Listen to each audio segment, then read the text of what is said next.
Hello and welcome. I'm Yvonne Davis, and in this video, I'm going to talk to you about the mysteries of moon magic and how I learned about moon magic in case you want to learn too, and what it is, what you can do with it, how powerful it is, how to use it, and what is the purpose of using moon magic. Just to put it simply, it's all about manifestation. It's a tool for manifestation. So let's go ahead and get started. I want to talk to you about how I learned about moon magic from a book titled Moon Magic by Dionne Fortune. So let me tell you a little bit about Dionne. The novel Moon Magic by Dionne Fortune is considered a sequel to her earlier novel, The Sea Priestess, although they don't need to be read consecutively because they're actually two very different novels with different narrators. First published in 1938 and 1956, neither The Sea Priestess nor Moon Magic have ever been out of print and are enduring favorites among readers of esoteric fiction. Almost 15 years after the main character first appeared in The Sea Priestess, Dionne Fortune wrote about her heroine, Vivienne Le Fay, again. In Moon Magic, Vivienne appears as Lilith Le Fay and uses her knowledge of moon tides to construct an astral temple of hermetic magic. The viewpoint of Lilith Le Fay is purely pagan, and she is a rebel against society, bent upon its alteration. She may, of course, represent the Freudian subconscious. The Sea Priestess has sold 32,000 copies, and Moon Magic has 25,000 copies in print. Dionne Fortune was a British occultist, ceremonial magician, novelist, and author.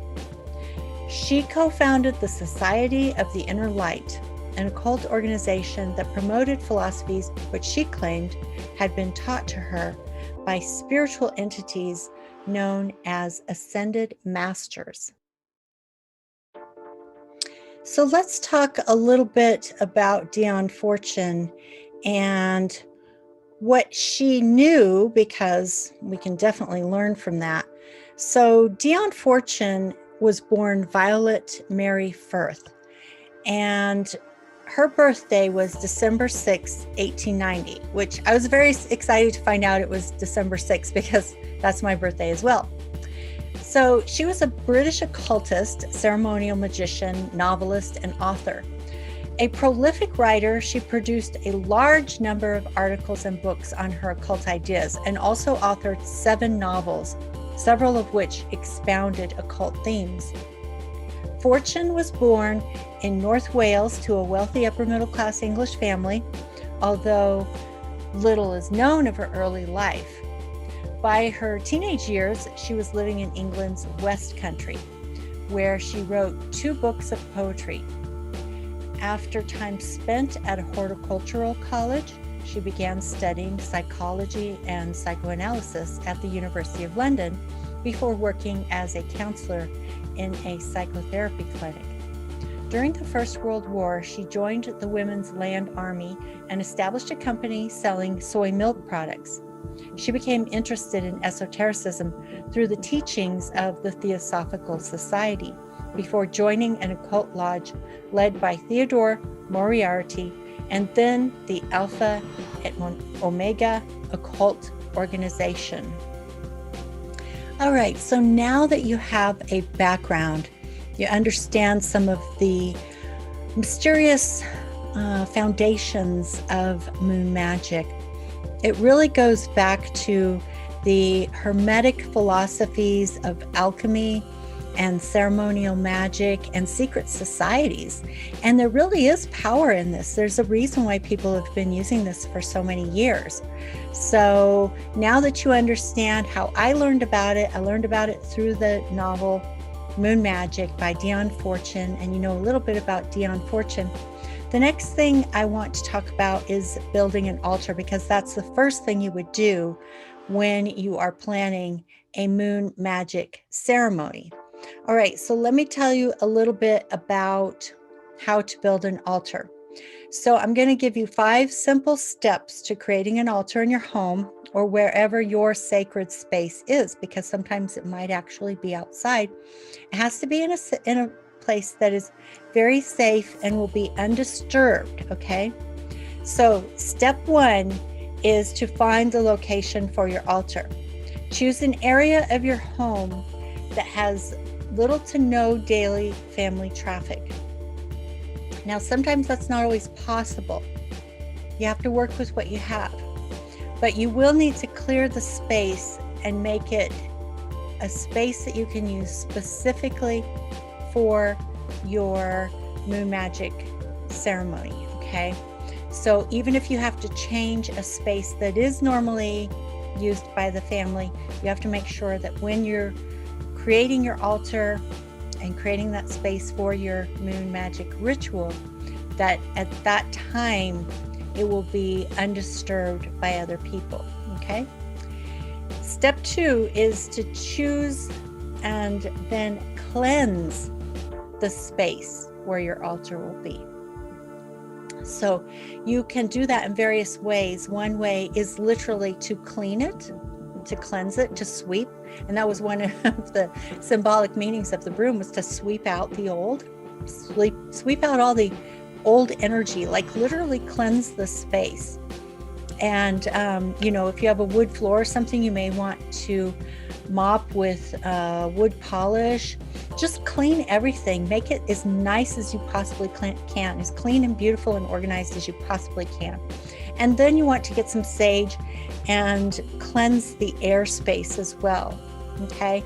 And you can do a ritual for cleansing the space, and it can be very simple. You can just call out to the space, move around in a circle and say, I cleanse and bless this space. I only allow divine entities into the space, okay? It can be very simple. And then after you've cleansed the space, step 3 is to choose the essential items for your altar. And I'm going to be talking about that more in this video. This video won't be able to cover everything. Later, we can talk about things like how to time your ritual to moon cycles. Perhaps a new moon would be a good time to do a new moon ritual, to bring in something new, to plant a seed, to create something new. And we actually have a new moon coming up very soon, a very powerful new moon. So that could be a really good time to do your new moon magic ceremony. So what you want to do is choose the things for your altar. Again, I'm going to give you more details on that after this introduction to the 5 steps. Step 4 is to bless your altar, and I'll probably have to do another video on that as well. And then step 5 is to bless yourself. And a lot of times it's actually really good to take a hot bath, to soak in a hot bath, maybe some scented bubble bath or scented candle, with the lights out, just relaxing in the candlelight, just to really cleanse yourself as well energetically. And sitting in a hot bath is a perfect way to do that. All right, so we will have more. This will be a multi-part series because there is a lot to cover on the subject of moon magic. Now I'm going to show you some images that will help you in terms of understanding how to create an altar. So have a look at these images and see if any of these appeal to you. For example, we have one here that has a lot of flowers, and I think for me, it kind of brings up the feeling of romance. So it depends on what kind of magic you're trying to create. So if you want to create something that has a feeling of love, passion, romance, eros, this might be a good example of a kind of altar that you would want to create. And then another possibility might be one that has a lot of elements of nature. So this is a very simple, clean altar. It does have that sense of like a cleansing, very close to nature. And there are a couple of journals in there. Probably one of them is a journal and one of them is a book of shadows. And there's a quartz stone also for cleansing the energy. So that could also be an example of an altar you might like to create. And then here's another one where there are a lot more objects on there. And what you want to do is you want to place objects on your altar that are meaningful to you. So as an example, pictures of people that are meaningful to you, or other kind of ideas or objects. Like if you're looking for a home, you could put on images of homes that appeal to you, and other objects that would relate to what it is that you are trying to manifest. And so let's look at some other examples here. Here's another one that has some occult symbols. There you see a tarot deck there. You might want to add some tarot cards to your altar if they're meaningful to you. Choose the ones that are meaningful. Candles are really helpful too for an altar. And maybe some sage or some incense, some crystals or other stones. Again, any kind of objects that are meaningful to you for whatever reason, because they represent something to you, what it is that you want to manifest and how you feel, what kind of mood or feeling you want to bring up and evoke in yourself as you're doing your ritual. Now, the most important thing to remember always is to make sure that your prayer, because a manifestation is a prayer, you want to make sure that your prayer is said like an affirmation. Make sure it's positive, passionate, personal, and present. And such as, my life is filled with love. I am in love all the time. I am in love with life. I am in love with just being in love, And so that is something that you might say and light a candle and say, I draw life and love to me. It fills my life with happiness. That's an example of an affirmation that is personal, passionate, present, and positive. And you always want it to be positive. And you would even want to add at the end of your prayer, for the highest good of all concerned.